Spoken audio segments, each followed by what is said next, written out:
میں نے اس کے کاندھے پر ہاتھ رکھ کر کہا، وہ اس لیے کہ میں انڈین سپاہی نہیں ہوں بلکہ پاکستانی مسلمان ہوں اور تمہارا خون ہوتے نہیں دیکھ سکتا تھا۔ وہ ایک لمحے کے لیے جیسے سکتے میں رہ گیا، پھر اس نے میری وردی کی طرف اشارہ کیا اور کہا، یہ وردی، جیپ، یہ سب کچھ۔ میں نے اسے اپنے پاس فرش پر بٹھا لیا اور شروع سے آخر تک ساری کہانی سنا ڈالی۔ ڈھاکہ میں آنے سے پہلے پٹھان کوٹ میں نے کمانڈو کی حیثیت سے جو کارنامے دکھائے تھے ان کا ذکر نہیں کیا۔ اسے یہی بتایا کہ میں ڈھاکے میں کاروبار کرتا تھا اور یہ کوٹھی میری ملکیت تھی۔ میں اوپر چھت پر گیا اور ٹینکی سے شہناز کو نکال کر نیچے لے آیا۔ وہ بیچاری خوف سے نیم جان ہو رہی تھی۔ میں نے نیچے آتے آتے اسے لیفٹیننٹ الطاف کے بارے میں سب کچھ بتا دیا اور کہا کہ اب ہم 3 ہو گئے ہیں، کوئی نہ کوئی فرار کا راستہ نکال لیں گے۔ میں نے شہناز کو ڈبل روٹی اور انڈے دے کر کہا کہ وہ ناشتہ بنائے۔ الطاف اکبر نے کہا، فوج کے رولز کے حساب سے کیپٹن ورما کی جیپ کا ہمارے گیراج میں زیادہ دیر رہنا ٹھیک نہیں۔ کیپٹن ورما جب اپنی ریجمنٹ میں نہ پہنچا تو اصولی طور پر اس کی اسی علاقے میں تلاش ہوگی جہاں وہ ڈیوٹی پر تھا، اور ہم اس وقت اسی علاقے میں ہیں۔ میرے حساب سے تو آج شام تک ملٹری پولیس کے آدمی کیپٹن ورما کی تلاش میں یہاں آ جائیں گے، اس لیے ہمیں جتنی جلدی ہو سکے اس جیپ کو یہاں سے دور لے جا کر کسی گھاٹی یا تالاب میں لڑکا دینا چاہیے۔ اس نوجوان لیفٹیننٹ کا اندازہ فوجی قوانین اور ضوابط کے اعتبار سے بالکل درست تھا، لیکن میں نے اس کی رائے سے اختلاف کرتے ہوئے کہا کہ یہ جیپ ہمارے یہاں سے فرار ہونے میں مدد دے سکتی ہے۔ پہلی بات تو یہ ہے کہ جیپ ایک انڈین کیپٹن کی ہے، جبکہ تم حوالدار کی وردی میں ہو۔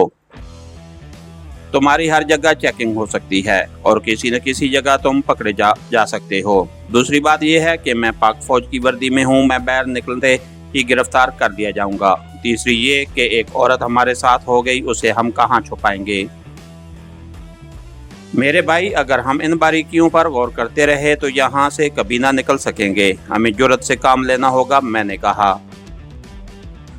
یہ میدان جنگ نہیں ہے جہاں ہم جرأت دکھا کر دشمن پر غالب آ سکیں گے۔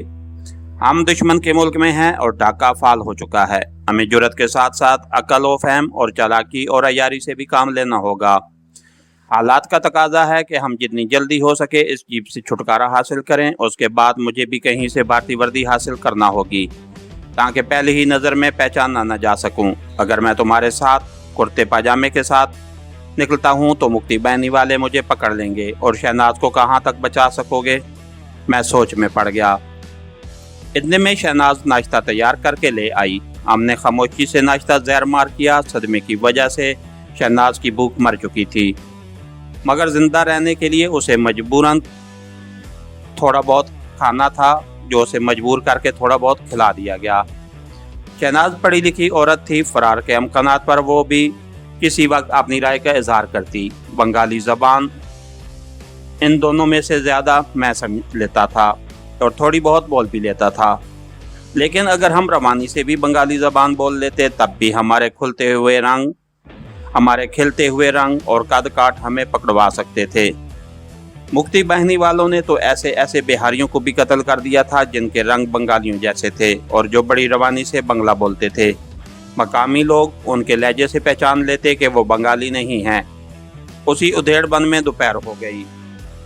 اچانک باہر کچھ شور سا سنائی دیا۔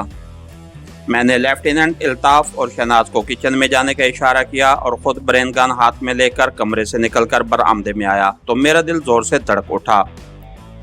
ایک سکھ فوجی گیٹ کے اندر آ کر گیراج میں کھڑی جیپ کو دیکھ رہا تھا۔ سڑک پر کچھ بنگالی لوٹا ہوا مال اٹھائے لاٹھیاں اور کلہاڑیاں لہراتے شور مچاتے گزر رہے تھے۔ میرے بوٹوں کی آواز سن کر سکھ فوجی میری طرف متوجہ ہوا۔ میں نے دیکھا کہ اس کے کاندھے پر 2 فیتے اور ایک کرانو بنا ہوا تھا۔ وہ صوبیدار میجر تھا اور اس کا رینک مجھ سے بڑا تھا۔ میں نے زوردار سلوٹ مارا۔ سکھ فوجی کے کاندھے پر برین گن لٹک رہی تھی۔